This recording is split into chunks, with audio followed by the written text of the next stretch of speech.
ẹ jẹ́ á ṣàgbéyẹ̀wò ohun tó fẹ́ ṣẹlẹ̀ sí gbogbo ìràwọ̀ pátá lónìí tí ń ṣọjọ́ Monday, July 27 ọdún 2026 tá wà nínú ẹ̀ yìí. Mo kí Ọlọ́run bá bó ṣe bọ Olódùmarè, ìbà akọ́dá ayé, ìbà aṣẹ̀dá ọ̀run, mo ṣe bọ Ọ̀rúnmìlà, àtórí ẹni tí ò sunwọ̀n ṣe, ẹlẹ́rìí ìpín tó ń tayàn mọ́, mojúbà ọkùnrin, mojúbà obìnrin, mo kí gbogbo ojú tó ń wò mí níbikíbi tí ẹ ti ń gbọ́ mi káàkiri àgbáńlá ayé. Ẹ̀yin tẹ̀ ń wò mí pátá, ẹ bá ń share fídíò yìí, ẹ pín kó jẹ́ òwúlò àtàǹfààní fọ́pọ̀ ènìyàn. Ojú tẹ́ fi ń wò mí ò ní fọ́, bẹ́ẹ̀ ọwọ́ tẹ́ fi ń bá mi share rẹ̀, ẹ ní fi gbọ́mọ sí, ẹ sì ní fi gba lẹ́tà ìbànújẹ́ láṣẹ Èdùmàrè. Ṣáájú kí n tó tẹ̀síwájú, fẹ́yìn tẹ́ fẹ́ darapọ̀ mọ́ gúrúùpù Lovers of Ìṣẹ̀dá lórí WhatsApp, ẹ lè kàn sí nọ́mbà admin ẹgbẹ́ náà láti gbé yín wọlé sínú gúrúùpù náà. Gẹ́gẹ́ bí ó ti ṣe wà, access àti wọlé sínú gúrúùpù náà kì í ṣe ọ̀fẹ́ rárá, torí ọ̀fẹ́ kọ́ lóríire, ọ̀fẹ́ sì kọ́ ní ìdàgbàsókè. Nọ́mbà admin tẹ́ mẹ́sẹ̀gì náà rèé tí wọ́n á sì gbé yín wọlé sínú gúrúùpù náà lọ́wọ́ ìrọ̀rùn. 07032706340 lẹ́ẹ̀kan sí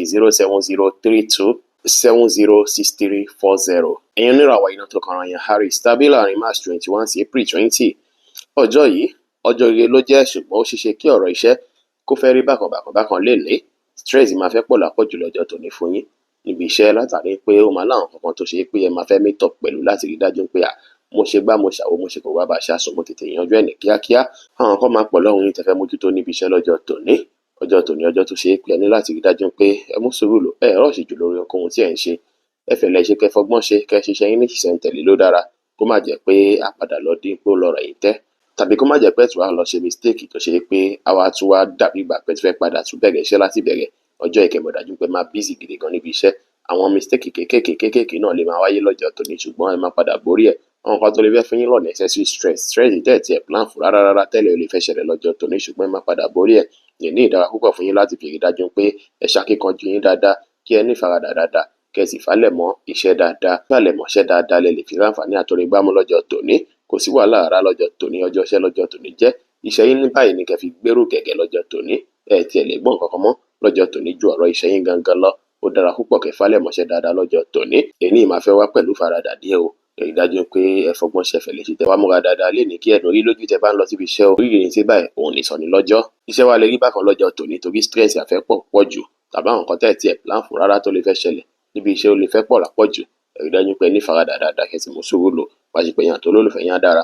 Iṣẹ́ ṣe rí bákan náà ó ṣe kó fẹ́ àfẹ́ ti rí owó lọ́jọ́ tòní díẹ̀. Grey jẹ́ kọ́lọ̀ tó dára jù fún yín láti wọ̀ láṣọ lónìí. Aago 1:20 ní ọ̀sán sí aago 4:25 ní ọ̀sán jí àkókò èyí tó dára jù fún yín, tí ń ṣe lucky hour fún yín lénìí, tí nọ́mbà 7 sì jẹ́ lucky nọ́mbà yín lọ́jọ́ tòní. Oníràwọ̀ ìbálámọ̀ Taurus tàbí láàrin April 21 sí May 20. Ọjọ́ yìí ọjọ́ ayọ̀, ọjọ́ ìdùnnú, ọjọ́ ire ló jẹ́ fún yín o. Ọjọ́ tó ṣe pé ọba gẹ̀ẹ́sì ní kò lè kọsẹ̀.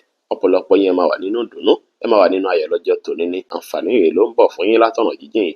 Ire lè wọlé fún yín látọ̀nà jíjìn dáadáa lọ́jọ́ tòní. Opportunity láti bí kíbi ó lè wọlé fún yín dáadáa lọ́jọ́ tòní. Àwọn kan tẹ́ tí wá ń gbèrò láti mọ̀ ní ìmọ̀, láti kọ́ ní ọgbọ́n, ọ̀pọ̀lọpọ̀ yín lọ́jọ́ tòní ẹ máa tún mọ̀ dáadáa lọ́jọ́ tòní. Ìbáṣepọ̀ yín àtàwọn èèyàn tó súnmọ́ yín tó ṣe pé wọn ò gbé nítòsí yín tó ṣe pọ̀ náà wọ́n jìn, ìbáṣepọ̀ yín máa wọnú ara dáadáa lọ́jọ́ tòní. Ẹ máa ní connection láti ọ̀nà jíjìn dáadáa lọ́jọ́ tòní. Ọjọ́ ire lọ́jọ́ tòní jẹ́ o.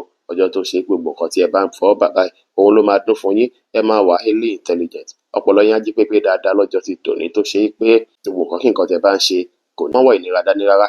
Ẹ máa ṣe effortlessly ní lọ́jọ́ tòní. Ọjọ́ tó dára lọ́jọ́ yìí jẹ́ fún yín tó ṣe pé nǹkan yín á gbòòrò sí, ọjà yín á túbọ̀ yá, àwọn èèyàn máa bá yín dúnàdúrà láti ibikíbi. Àǹfààní lọ́tùn lósì á wọlé fún yín dáadáa lénìí. Iṣẹ́ yín á lọ bó ṣe kó lọ, ìbáṣepọ̀ yín àti olólùfẹ́ yín á dára. Ire owó náà lè wọlé fún yín dáadáa lénìí. Olive green jẹ́ kọ́lọ̀ tó dára jù fún yín láti wọ̀ láṣọ lónìí.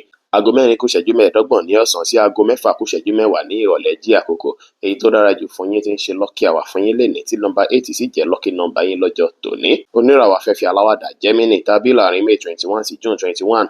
Ọjọ́ yìí ọjọ́ ayọ̀, ọjọ́ ìdùnnú, ọjọ́ ire ló jẹ́ fún yín. Ọjọ́ ìjẹ́ tó ṣe pé púpọ̀ nínú yín ó ṣeéṣe kí ìbáṣepọ̀ yín àti olólùfẹ́ yín kó túbọ̀ wọnú ara sí dáadáa lọ́jọ́ tòní o. Kó dàbí ìgbà pé ẹ ṣẹ̀ṣẹ̀ fẹ́ra yín lóòjọ́ ni, látàrí nípa máa wọ̀nyí bí ìgbà kíkẹ́ tí ẹ wà pẹ̀lú wọn ní. Ọjọ́ tòní ọjọ́ tó dára púpọ̀ fún yín láti fi ronú jinlẹ̀ nípa àwọn nǹkan olè ń fẹ́ fún dàgbàsókè ayé yín, fún ìpòpadà ayé yín, torí ẹ máa pòǹgbẹ ìpòpadà lọ́jọ́ tòní. Ní pàtàkì jùlọ àwọn nǹkan kan máa wọlé fún yín lénìí tó máa jẹ́ ire ìfà ń bọ̀ fún yín lọ́jọ́ tòní. Ọ̀pọ̀lọpọ̀ yín ẹ lọ kọ́ kalẹ̀ o, ẹ máa ráwọn àǹfààní tó ṣe pé ẹ ò tiẹ̀ ṣiṣẹ́ fún rárá lọ́jọ́ tòní, tó sì jẹ́ pé ó máa mọ́ yín lọ́wọ́ dáadáa. Ọjọ́ tòní ọjọ́ tó dára ló jẹ́. Ìbáṣepọ̀ yín àtàwọn àna yín ó máa wà okay dáadáa, tó máa wọnú ara dáadáa. Ìbáṣepọ̀ yín àtọ̀gá ó máa wà okay dáadáa, tá wọnú ara dáadáa. Ọjọ́ yìí tó ṣe pé ọjọ́ tó gbàròjinlẹ̀ ni. Gbogbo nǹkan kíkan tẹ́ bá ń ṣe, ẹ láròjinlẹ̀ lé lórí ṣáájú kí ẹ tó ṣe é. Ẹ gbọdọ̀ kúkìrì ṣe nǹkan láì jẹ́ pé ẹ rò ó jinlẹ̀ dáadáa. Kẹ́ rí dájú pé ẹ kíyèsára púpọ̀ púpọ̀. Ọjọ́ tòní á lọ bó ṣe yẹ kó lọ. Ire á wọlé fún yín. Ẹ fi ní ṣàkitiyan lórí bá ìfẹ́ wá ìyípadà fún ìgbésí ayé yín. Ẹ fi ní wòye sáwọn nǹkan tẹ́ ń ṣe lọ́wọ́lọ́wọ́. Ìyípadà wo ni ẹ ń wò pé yẹ kó dé bá, ọ̀nà wo lẹ lè gbé gbà. Ẹ rí dájú pé ẹ ṣe gbogbo yẹn. Ọjọ́ tòní lè lọ dáadáa. Iṣẹ́ yín á lọ dáadáa. Ìbáṣepọ̀ yín àti olólùfẹ́ yín á dára. Ire owó lè wọlé fún yín dáadáa lénìí. Lavender jẹ́ kọ́lọ̀ tó dára jù fún yín láti wọ̀ láṣọ lónìí. Aago 6 kù ìṣẹ́jú 10 ní ìrọ̀lẹ́ sí aago 7 kọjá ìṣẹ́jú 14 ní àṣálẹ́ jí àkókò. Èyí tó dára jù fún yín tí ń ṣe lucky hour fún yín lénìí, tí nọ́mbà 4 sì jẹ́ lucky nọ́mbà yín lọ́jọ́ tòní. Oníràwọ̀ omi agbára Cancer tàbí láàrin June 22 sí July 22. Ọjọ́ tó lè rí bákan ló jẹ́ fún yín o. Ọjọ́ tó ṣe pé púpọ̀ nù yín issue lè ṣẹlẹ̀ níbi iṣẹ́ rẹpẹtẹ lọ́jọ́ tòní. Issue tó máa fẹ́ fún yín ní ìlàágùn, tá fẹ́ là yín lóògùn dáadáa, ó lè fẹ́ wáyé lọ́jọ́ tòní níbi iṣẹ́ kẹ́ kíyèsára. Bẹ́ẹ̀ sì ni issue tó ṣe pé ó ṣeéṣe kó fẹ́ affect reputation yín lọ́jọ́ tòní. Ẹ rí dájú pé ẹ kíyèsára pẹ̀lú rẹ̀, kẹ́ ṣe prayer dáadáa lọ́jọ́ tòní kí iṣẹ́ yín lọ bó ṣe yẹ kó lọ.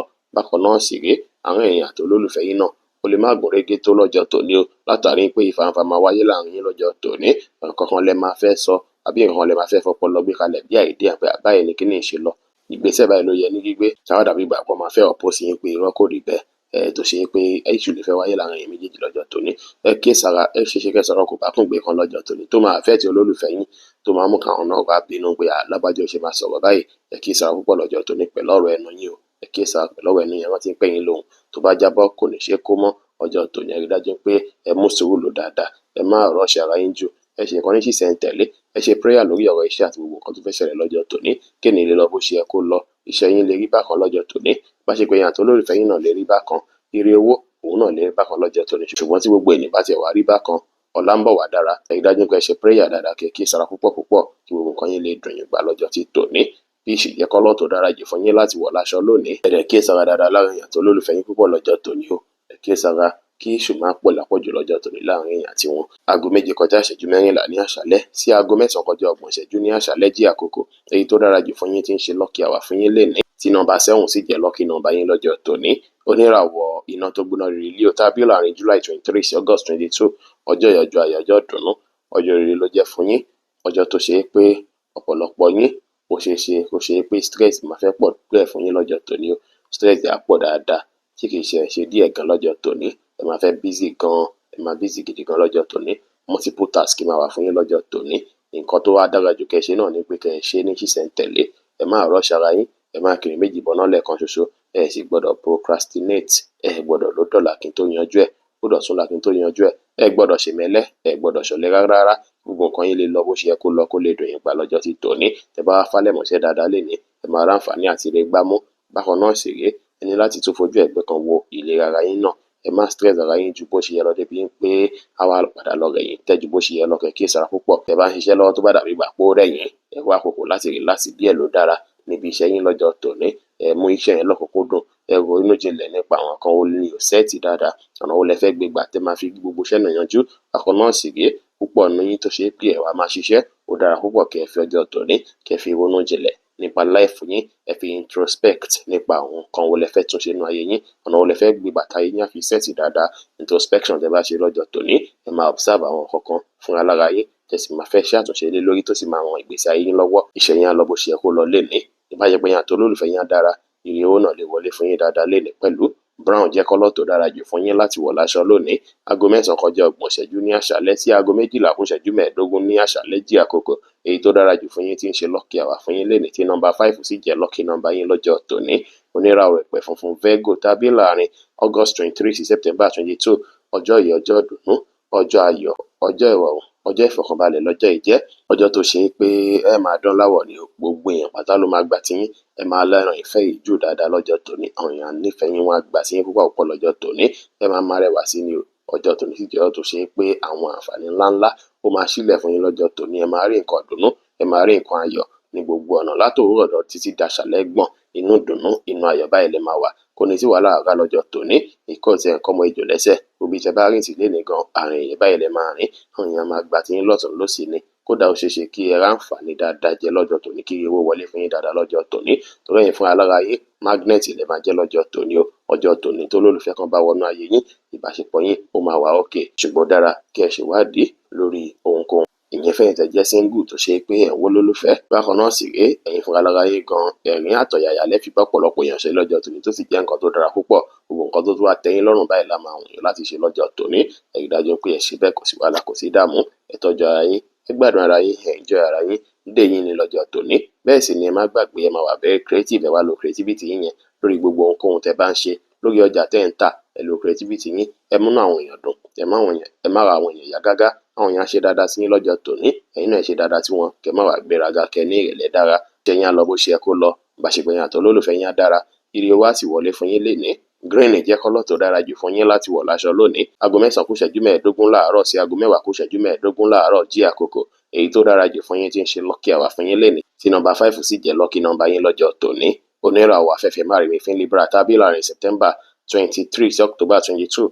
Ọjọ́ yìí ọjọ́ tó dára ló jẹ́ ọjọ́ ayọ̀ ọjọ́ ìdùnnú ló jẹ́ ṣùgbọ́n ṣeéṣe lè ní kí ó ṣe pé ẹ máa ní àwọn kankan tí ẹ fẹ́ ṣe fún olólùfẹ́ kan tàbí kó ṣe pé stress àfẹ́ wà fún yín látara ẹni tó ṣe pé ẹ ń bá ṣe nǹkan kan lọ́jọ́ tòní bóyá ẹ̀yin àtèèyàn lẹ́jọ́ ń jíròrò bóyá ẹ̀yin àti olólùfẹ́ yín lẹ́jọ́ ń jíròrò bóyá ẹ̀yin àtèèyàn nìkan kan jọ dà yín pọ̀ nǹkan tó máa bí friction bí issue díẹ̀ lè fẹ́ wáyé láàrin yín díẹ̀ lọ́jọ́ tòní o tàbí kó ṣe pé nǹkan wọn báyìí lè máa gbé lérí gẹ́gẹ́ lọ́jọ́ tòní tá sì fẹ́ fún yín ní stress rẹpẹtẹ ọjọ́ tòní ẹ rí dájú pé ẹ fi gèsè ti láìfù yín ẹ fi gèsè ti láìfù olólùfẹ́ yín ẹ fi rí dájú pé kò sí issue rárá láwọn èèyàn tó olólùfẹ́ yín láwọn èèyàn àtọ̀gá náà kò sí issue rárá ẹ mọ́kàn balẹ̀ dáadáa gbogbo nǹkan tó dàbí stress ọjọ́ tòní láti fi rí àwọn kankan gbámúlẹ̀ láti fi achieve àwọn kankan ní o ẹ rí dájú pé ẹ tiraka kò sí nǹkan tọ́jọ́ tòní lè gbé wá tó dàbí stress ẹ rí dájú pé ẹ mójútó ẹ rí dájú pé ẹ ní ìgboyà ẹ rí dájú pé ẹ ṣọkàn akínlé lórí kí nǹkan náà kí ẹ lè ṣàṣeyọrí lórí rẹ̀ ṣùgbọ́n stress yẹn á pọ̀ díẹ̀ lọ́jọ́ ti tòní bẹ́ẹ̀ sì ni nínú ilé yín lọ́jọ́ tòní ó ṣeé ṣe kí àwọn kankan wà tẹ́yìn fúnra lára yín fẹ́ mójútó nínú ilé ṣùgbọ́n tó ṣe pé nǹkan tó jẹ́ tolólùfẹ́ yín yẹn gangan ló máa fẹ́ dàbí ìgbà pé ó fẹ́ àfẹ́ ti tọ̀dọ̀ yín díẹ̀ lọ́jọ́ tòní ẹ wá bẹ́ẹ̀ fẹ́ balance méjèèjì nínú ilé yín ẹ rí dájú pé ẹ ní ṣùpẹ̀ lẹ́nikẹ́ni bẹ́ẹ̀ sì ni ọ̀pọ̀ míì inú yóò ṣeé ṣe kó máa wọ̀nyí bí ìgbà pé mo dẹ̀ fẹ́ tún lè ṣe o mo dẹ̀ fẹ́ arrange gbá mo fẹ́ arrange àwo ẹ balance gbogbo rẹ̀ kí àǹfààní yọ fún yín láti tún lè ṣe bẹ́ẹ̀ sì ni káǹfààní yọ fún yín láti wà fún olólùfẹ́ yín náà ẹ má jẹ́ kí gbogbo ẹ wá fún yín pressure rẹpẹtẹ ju bó ṣe yẹ lọ bẹ́ẹ̀ sì ni kẹ́ má fàyè gba ìjà àbí issue nínú ilé gangan lọ́jọ́ ti tòní ẹ rí dájú pé kí sára nǹkan máa pọ̀ lọ́rùn yín tẹ́fẹ́ mójútó stress á pọ̀ dáadáa lọ́jọ́ tòní ẹ máa busy gidi gan lọ́jọ́ tòní tó ṣe pé á sì máa dàbí ìgbà pé kẹ́ free tó máa dàbí ìgbà pé freedom yẹn kò ti fẹ́ wáyé dáadáa tó ẹ rí dájú pé ẹ kí sára ẹ mú sùúrù dáadáa lọ́jọ́ tòní ènìyàn padà lọ bó ṣe yẹ kó lọ tẹ́ bá calm down tẹ́ ọ̀rá ń fọgbọ́n ṣe nǹkan yín iṣẹ́ yín á lọ dáadáa báyìí yín àti olólùfẹ́ yín lè rí bákan pàápàá tẹ́ bá jọ wà nínú ilé látòwúrọ̀ dàṣálẹ́ ire owó lè wọlé fún yín lọ́jọ́ tòní bóyá látara ara kíkan ire owó wà lè wọlé fún yín lọ́jọ́ tòní light green jẹ́ kọ́lọ̀ tó dára jù fún yín láti wọ̀ láṣọ lónìí aago 3 ní ọ̀sán sí aago 4 ní ọ̀sán jí àkókò èyí tó dára jù fún yín tí ń ṣe lucky hour fún yín lénìí tí nọ́mbà 7 sì jẹ́ lucky nọ́mbà yín lọ́jọ́ tòní oníràwọ̀ omi tútù Scorpio tàbí láàrin October 23 sí November 22 ọjọ́ yìí ọjọ́ ayọ̀ ọjọ́ ìdùnnú ọjọ́ oríire ló jẹ́ fún yín o ọjọ́ tó ṣe é pé fọ́ọ̀rọ̀ rọ̀ láàrin èèyàn àtàwọn èèyàn tó rọ̀gbà yín ká lájà gèrè o ẹ̀yin àtàwọn kan àbẹ́yìn àtàwọn tó súnmọ́ yín pẹ́kípẹ́kí ó máa láwọn àjọsọ kan tẹ́ máa jọsọ tó ṣe é pé àjọsọ yìí máa jẹ́ ẹ̀kọ́ tó máa bí rọrùn tàbí dùnú tàbáyọ̀ fún yín láàrin èèyàn àtàwọn àwọn ìgbọ́n àtàbúrò yín ó máa gún régé dáadáa lọ́jọ́ tòní ẹnu á máa gbé yín púpọ̀ lọ́jọ́ tòní ẹ máa sọ̀rọ̀ dáadáa lọ́jọ́ tòní ẹ lè fẹnu béèrè oore ẹ lè fẹnu béèrè ìrànlọ́wọ́ lọ́wọ́ ẹnikẹ́ni lọ́jọ́ tòní ẹ má bọ ẹnu rárá ẹ má di inú lórí tàtà dé yìí o ẹ rí dájú pé ẹ kí sára dáadáa ẹ free mind yín ẹni tẹ́ bá mọ̀ pé lágbájá yìí ó máa ràn mí lọ́wọ́ ẹ béèrè ìrànlọ́wọ́ lọ́wọ́ ẹ̀ torí ẹnu tí yín gangan lọ́jọ́ tòní náà ẹnu yín ó kún fún àdùn ó kún fún oyin lọ́jọ́ tòní tó sì jẹ́ pé táwọn èèyàn bá ń fetí gbọ́ a máa dùn mọ́ wọn létí ni ẹ rí dájú pé ẹ sọ̀rọ̀ lọ́nà tó máa gbà múnú yàn dùn ẹ má sọ̀rọ̀ lọ́nà tó máa gbà múnú yàn bánújẹ́ rárá lọ́jọ́ tòní o ọpọlọ yẹn á sì wà jí pépé lọ́jọ́ tòní inspiration àwọlé lọ́sàn lọ́sì ẹ lo inspiration yìí lórí ohunkóhun tí ẹ bá ń ṣe lásìkò yìí fún ìdàgbàsókè ayé yín ọjọ́ tó dára lọ́jọ́ yìí jẹ́ tí gbogbo nǹkan yẹn á lọ bó ṣe yẹ kó lọ tó ṣe pé fọ̀rọ̀wérọ̀ tó bá wáyé láàrin èèyàn àtèèyàn ó máa jẹ́ tó ṣe pé ó máa fìdí múlẹ̀ dáadáa tó sì máa mú nǹkan rere wá lọ́jọ́ tòní ìbáṣepọ̀ yín àti olólùfẹ́ yín á dára ire wá wọlé fún yín lénìí tí ẹ bá lè polówó ọjà yín dáadáa ẹ fẹnu polówó ọjà yín ẹ fẹnu control nǹkan rere wọlé sínú ayé yín lọ́jọ́ tòní ló dára yẹ́lò jẹ́ kọ́lọ̀ tó dára jù fún yín láti wọ̀ láṣọ lónìí aago 1 ní ọ̀sán sí aago 2 ní ọ̀sán jí àkókò èyí tó dára jù fún yín tí ń ṣe lucky hour fún yín lẹ́ni tí nọ́mbà 4 sì jẹ́ lucky nọ́mbà yín lọ́jọ́ tòní. Oníràwọ̀ inú àtùpà Sagittarius tàbí láàrin November 23 sí December 22 ọjọ́ yìí ọjọ́ ayọ̀ ọjọ́ ìdùnnú ọjọ́ oríire báyìí òun ló jẹ́ fún yín o. Ọjọ́ tó ṣe é pé púpọ̀ nínú yín ó ṣeé ṣe lọ́jọ́ tòní kí ẹ máa ní àwọn kankan tó ṣe é pé ẹ ti ń lé ẹ ti ń wò pé mo fẹ́ ṣe tó ṣe é pé iye ẹ̀ máa wọlé lénìí àṣírí àfẹ́bò lọ́jọ́ tòní. Àwọn àǹfààní kan lè fẹ́ wọlé fún yín látara àwọn akitiyan tẹ́ ń ṣe látara bẹ́ẹ̀ ṣe ń ṣiṣẹ́ sí láti jọ́ mẹ́ta ó ṣe jẹ́ káwọn àǹfààní kan fẹ́ kọlẹ̀kùn yín lọ́jọ́ tòní tí ìyá sì múnú yín dùn tá máa yọ yín kún. Ẹ túbọ̀ tẹpá mọ́ṣẹ́ ẹ túbọ̀ tiraka iṣẹ́ lóògùn iṣẹ́ o. Múra síṣẹ́ ọ̀rẹ́ mi tẹ́ bá ṣe tẹpá mọ́ṣẹ́ dáadáa tó lè ní ẹ ṣe máa rí àǹfààní àtòrí gbámútó nǹkan kan tẹ́ bá ti ń ṣe látijọ́ yìí bóyá pẹ̀lú yàn ni bóyá nǹkan tẹ́ invest lé lórí ni ó sì ṣe kẹbẹ̀ sí rí dùnú kẹbẹ̀ sí ráyọ̀ lórí nǹkan náà kẹbẹ̀ sí wò pé ó dàbí àbí kíní ti fẹ́ set ó ti fẹ́ drop ó ti fẹ́ ṣeéṣe ọjọ́ tòní á ṣeéṣe fún yín o. Ọ̀pọ̀lọpọ̀ yín lọ́jọ́ tòní àwọn yìí kẹra gbá kẹra wo kẹra kókó bàbá àṣà sùn ó sì dára kí ẹ ṣe bẹ́ẹ̀ tá a bá ka ẹ free láti ra nǹkan kí nǹkan tó bá wùn yín lọ́jọ́ tòní. Ẹ lè ra mọ́tò ẹ lè kọ́lé ẹ lè ra nǹkan tuntun tó bá wùn yín lọ́jọ́ tòní kò sí wàhálà kò sí ìdààmú ọjọ́ tòní á lọ bó ṣe kó lọ ẹ̀yin fúnra lára yín gan bí kí nǹkan fìdí múlẹ̀ lẹ́ẹ̀ máa wá ní pàtàkì lórí owó yẹn máa jẹ́ nǹkan tó ṣe é pé ẹ máa lé púpọ̀ lọ́jọ́ tòní tí Elédùmarè á sì fún yín ṣe iṣẹ́ yín á lọ bó ṣe kó lọ bá ṣe pé yàn tó lólùfẹ́ yín náà dára ire owó náà ṣeéṣe kó wọlé fún yín lénìí. Light green jẹ́ kọ́lọ̀ tó dára jù fún yín láti wọ̀ láṣọ lónìí aago 12 ní ọ̀sán sí aago 1 ní ọ̀sán jí àkókò èyí tó dára jù fún yín tí ń ṣe lucky hour fún yín lénìí tí nọ́mbà 8 sì jẹ́ lucky nọ́mbà yín lọ́jọ́ tòní.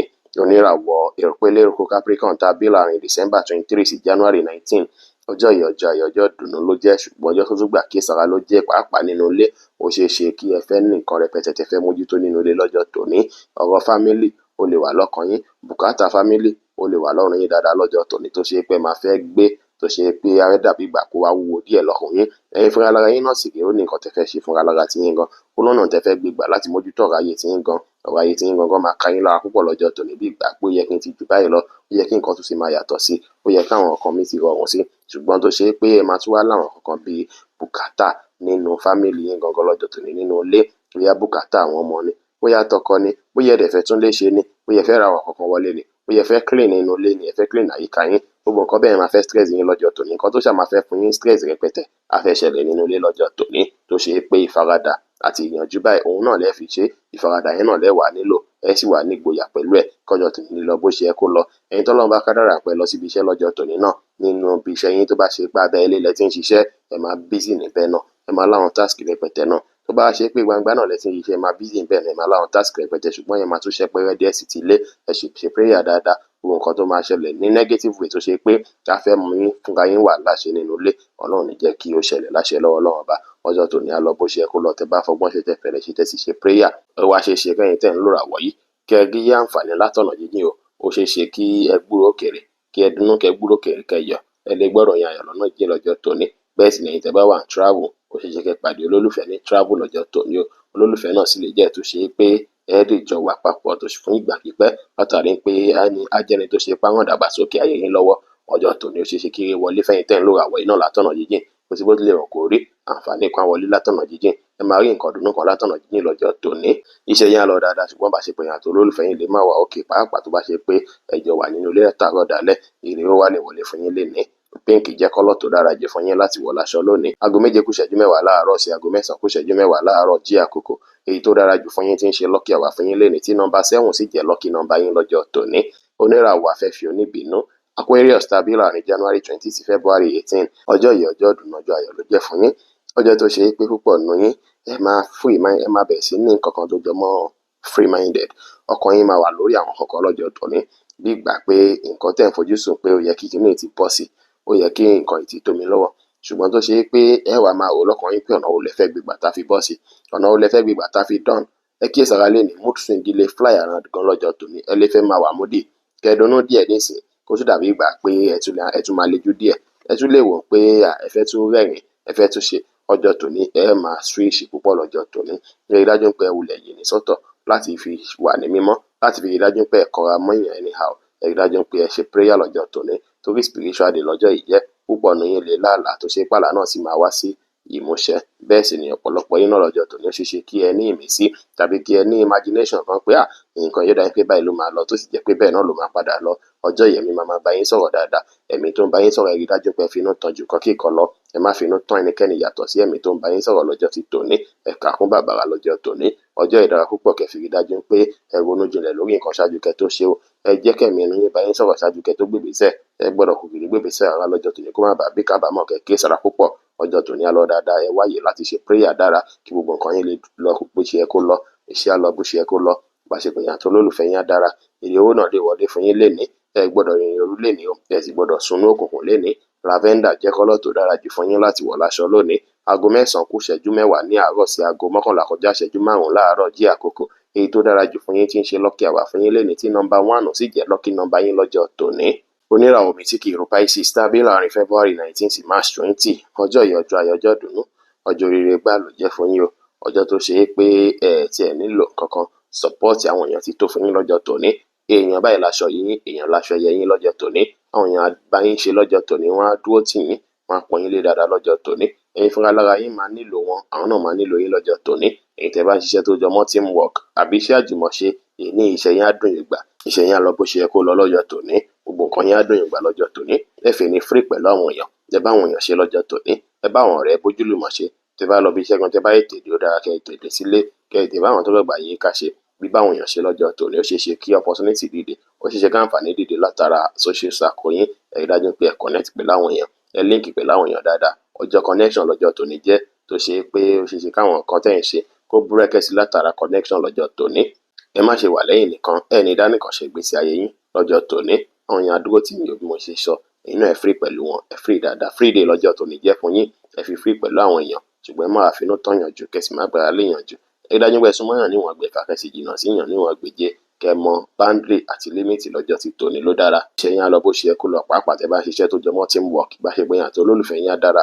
Iye owó náà lè wọlé fún yín lọ́jọ́ tòní. Ẹ lè láwọn nǹkan tẹ́ fẹ́ ṣe fún yàn lọ́jọ́ tòní tó jẹ́ ṣíṣe ẹ sì lè àwọn èèyàn sì lè láwọn nǹkan tí ó ṣe pé àwọn náà fẹ́ bá yín celebrate lọ́jọ́ tòní. Láìláàkì jẹ́ kọ́lọ̀ tó dára jù fún yín láti wọ̀ láṣọ lónìí. Aago 11 kọjá ìṣẹ́jú 5 ní àárọ̀ sí aago 1 kọjá 20 ìṣẹ́jú ní ọ̀sán jí àkókò. Èyí tó dára jù fún yín tí ń ṣe lucky hour fún yín lénìí tí nọ́mbà 1 sì jẹ́ lucky nọ́mbà yín lọ́jọ́ tòní. Bí ó ṣe jẹ́ nìyẹn fún gbogbo irúfẹ́ ìràwọ̀ méjìlá tó wà pátá. Ẹ̀yin tẹ́ ń wò mí pátá ẹ má gbàgbé pé Ọlọ́run bo Olódùmarè nìkan lọ́ba tó ní ìmọ̀ jùlọ. Ẹ̀yin tẹ́ fẹ́ ṣèwádìí onírúurú láǹfààní àti kàn sí wa ní WhatsApp 09033897161. Ire gbogbo ajẹ́ tiwa lónìí, lọ́sẹ̀ yìí, lóṣù yìí àti ní gbogbo ọjọ́ ayé wa láṣẹ Èdùmàrè. Ire o.